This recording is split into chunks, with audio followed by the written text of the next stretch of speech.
The Seattle rain was relentless that morning. Thin streaks of gray fell from a sky that refused to stop crying. I stood under my black umbrella, staring at my mother's casket, trying to remember the last words she ever said to me. "The house will always be yours." "Sweetheart?"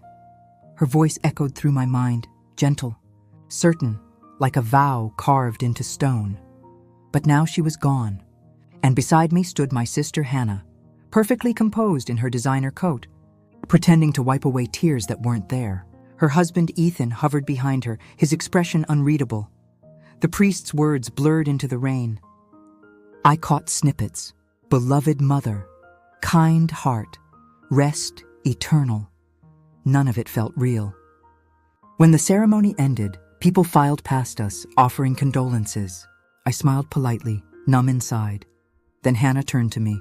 "Grace," she said softly, "you'll stay at Mom's tonight, won't you? We need to talk about arrangements." "Arrangements?" I frowned. "You mean the house?"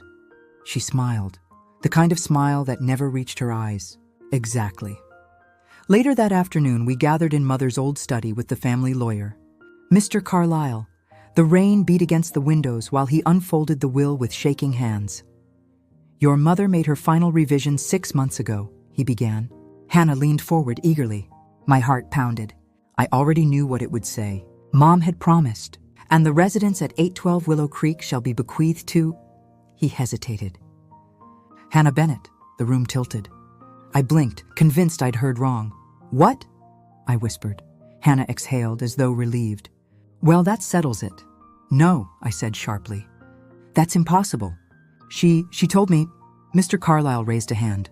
"I'm sorry, Grace. This is the signed and notarized version." "Your mother must have changed her mind." My pulse roared in my ears. Across the table, Hannah's lips curled into a faint, victorious smirk. "You always thought she loved you more," she murmured. "Maybe that's what blinded you." I returned to the house that night, alone. The key still worked. The smell of her lilacs lingered in the hallway. Every step echoed like I was walking through someone else's memories. I stopped in the living room, our living room, and looked at the old piano, the framed photos, the worn sofa where Mom and I used to watch movies on Sundays. Gone. All of it was gone the moment her pen touched that paper. I sat down on the stairs, shaking. That's when I heard a knock at the door. It was Ethan. Rain dripped from his coat. His brown hair clung to his forehead. "Grace," he said quietly. "I didn't want it to happen like this." I crossed my arms. "Then why did it?" He hesitated. "Hannah said your mom, she wasn't herself these past few months. Said she wanted things simple. She wasn't herself because she was dying," I snapped. "But she knew exactly what she wanted." He looked down, ashamed. "I'm sorry. You should be." For a moment, we stood in silence. The tension between us, old, unspoken, dangerous, filled the air. "I wish things were different," he said finally, his voice low. "So do I said. "But wishing doesn't make thieves honest." He flinched, turned, and walked away. As the door closed, I caught my reflection in the glass, eyes burning with something I hadn't felt in years. Not grief, resolve. 2 weeks passed. I threw myself into work at the hospital, hoping the chaos of the trauma ward would drown out my thoughts. It didn't. Every time I stitched a wound or stopped a bleeding heart, I saw my mother's face. One night, while cleaning out her locker at the hospital, she'd volunteered here for years, I found a small box labeled "For My Girls." Inside was a folded letter, unsigned. The handwriting looked wrong, too perfect. My mother's script had always been gentle, looping, almost musical. This looked mechanical, stiff. I read the words twice. "To my daughters, I've decided to leave the family home to Hannah. She's better suited to take care of it. Grace will understand." Mom, I stared at it, my stomach twisting. Mom would never write that. She never called me Grace in letters, always Gracie. And better suited? That wasn't her voice. Something was off, deeply off. I compared the letter to an old birthday card from her purse. The curves, the pressure points, different. Subtly, but unmistakably, someone had forged it. That night, I couldn't sleep. I sat by the window of my tiny apartment, the city lights bleeding into the rain. My hands shook around a cup of coffee gone cold. If Hannah could forge a letter, what else had she done? The thought took root and refused to die. I called Mr. Carlyle and asked to meet privately. He looked uneasy when I arrived, as if afraid of what I might ask. "Grace," he began, "I understand how hard this is, but I just want to know," I interrupted. "Was there ever another version of the will?" He sighed. "There was a preliminary draft, yes. Your mother discussed leaving the property to you, but it was never finalized. Do you still have it?" "It's gone," he said. "Her file was cleaned out after the signing. The assistant who handled it left shortly after." I leaned forward. "When exactly did she revise it?" 2 weeks before her death. 2 weeks. That was the same week Hannah had flown in from California to help. I stood, my voice shaking but steady. If she forged my mother's signature, she committed a felony. Carlyle's expression hardened. "Without proof, it's just speculation. And family courts. They don't like speculation." Outside, the rain began again, soft but endless. I looked up at the clouds and whispered, "You took my home. I'll take your peace." 3 months later, I moved into an apartment across the street from the house that should have been mine. The landlord didn't ask questions. He just handed me the keys and said, "Quiet neighborhood. You'll like it here." He had no idea how wrong he was. From my living room window, I could see everything.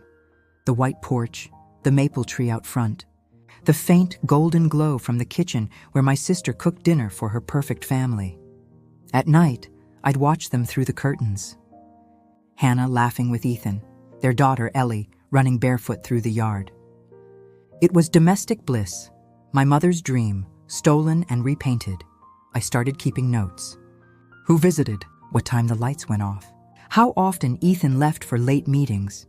Each line felt like reclaiming a piece of what I'd lost, but it wasn't anger that drove me anymore. It was precision, cold and clean, the same kind I used at work when a patient's heart flatlined. Find the problem. Cut it out. One night, while taking the trash out, I saw Ethan in their driveway. He looked tired, older somehow. "Grace?" he said, startled. "You live here?" I shrugged. "Just moved in. Small world, huh?" He hesitated. "Hannah doesn't know?" "She will." I smiled thinly. "Eventually," he rubbed his jaw. "You're not watching us, are you?" "Why would I?" I asked, my tone light but sharp. Then I turned toward the door. "Good night, Ethan." As I closed it, I caught his reflection in the glass, his face pale, uneasy. Good. He should be. It was nearly midnight when someone knocked. I opened the door to find Ethan, drenched, reeking of whiskey. "Can I come in?" he asked. I let him, not because I wanted to, but because I needed to. He slumped on the couch, staring at the floor. "I can't keep lying," he muttered. "Not after what she did." My heart thudded. "What who did?" "Hannah," he said bitterly. "She made me tell your mother's lawyer that she was unstable, that she wasn't thinking clearly when she made the will." I froze. "You did that?" He nodded, shame flooding his eyes.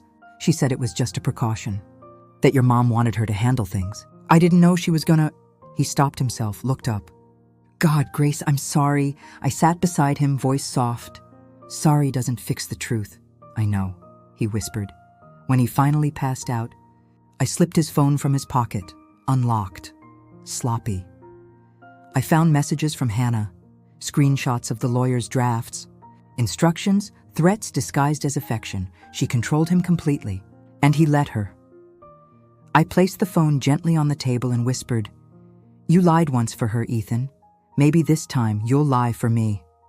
Revenge isn't rage. It's discipline. I started small.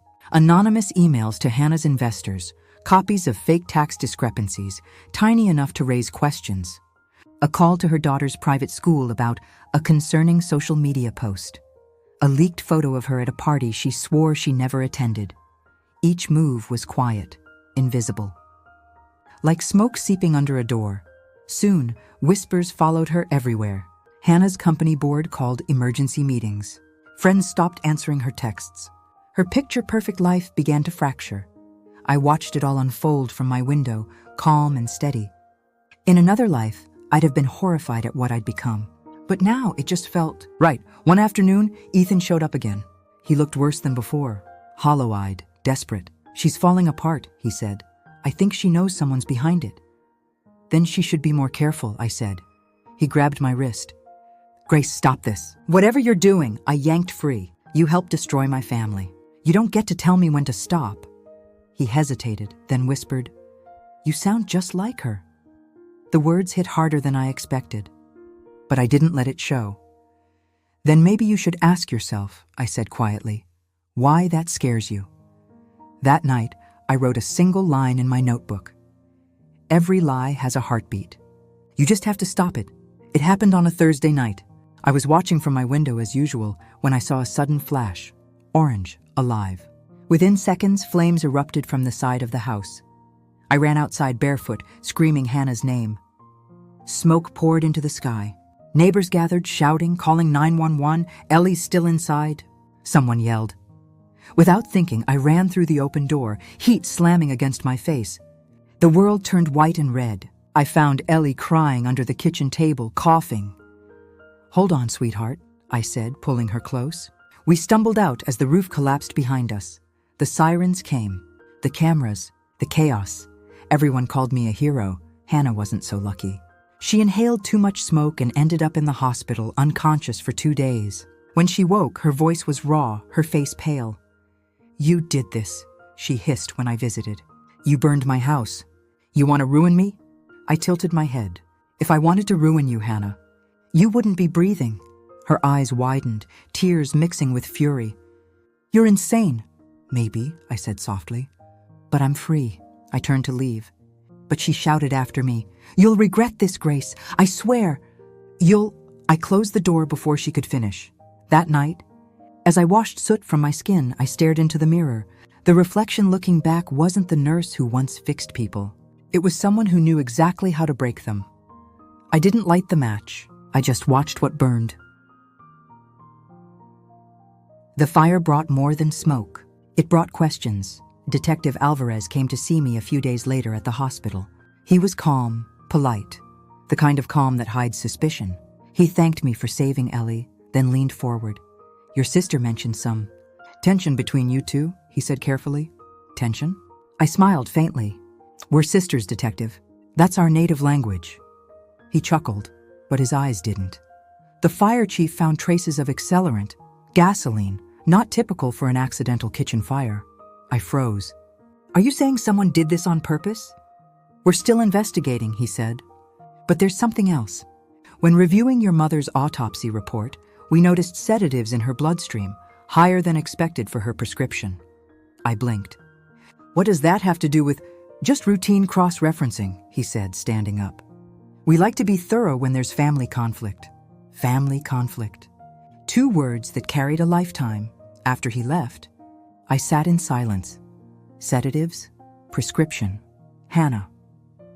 I remembered cleaning out the bathroom cabinet after Mom died. Bottles labeled lorazepam, prescribed under Hannah's name. She'd said they were for Mom's anxiety. But now I wasn't so sure. I needed proof. It took me 2 nights to unlock Ethan's phone again. He'd changed the code, but not the pattern. I knew his habits. 4 corners, like the windows of the house. Inside his voicemail folder, I found something strange, a deleted audio file. Timestamped the night Mom died. My heart pounded as I hit play. Hannah's voice. She was going to change it back. You said she wouldn't wake up. Ethan. You said it was just to calm her down. Hannah.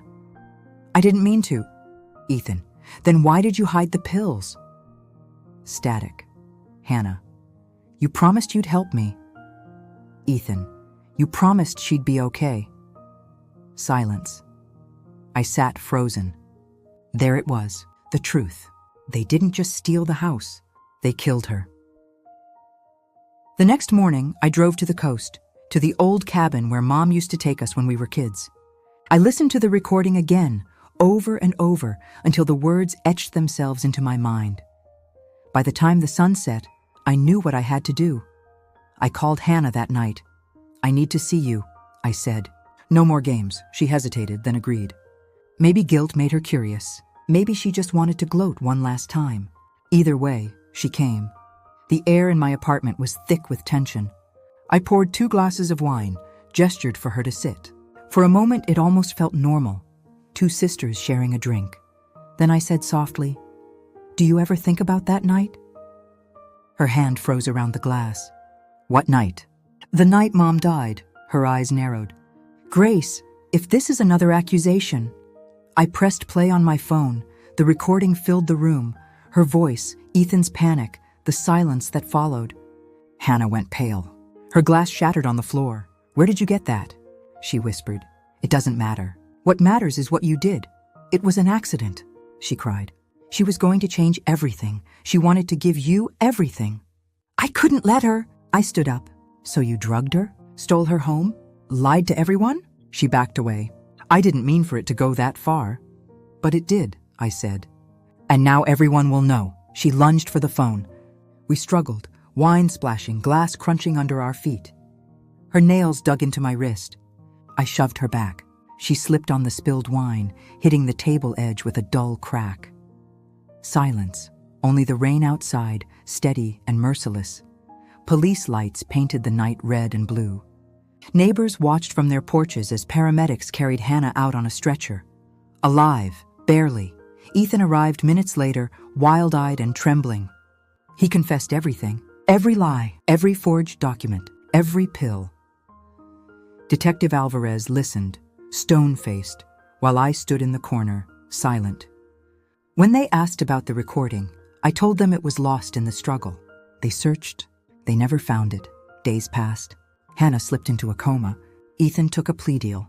The news cycle chewed up the story and spat it out like yesterday's scandal. I packed my things quietly. The apartment across from the house stood empty now, the windows dark, the laughter gone. One evening, I walked across the street. The front door was unlocked. Inside, the air smelled of ash and ghosts. I went upstairs to my mother's old room and opened the closet. Behind a loose floorboard, wrapped in a faded scarf, was the box I'd hidden months ago, the one labeled Mom. Inside lay the original will, the one that left everything to me. Untouched, perfect, waiting. I ran my fingers over her handwriting. Tears stinging my eyes, she had kept her promise. I was the one who broke it. I carried the box back home, set it under my bed. Then I stood by the window, watching the rain trace lines down the glass. They took everything from me, my home, my love, my mother. But I took something they'll never get back, their peace. I closed the blinds.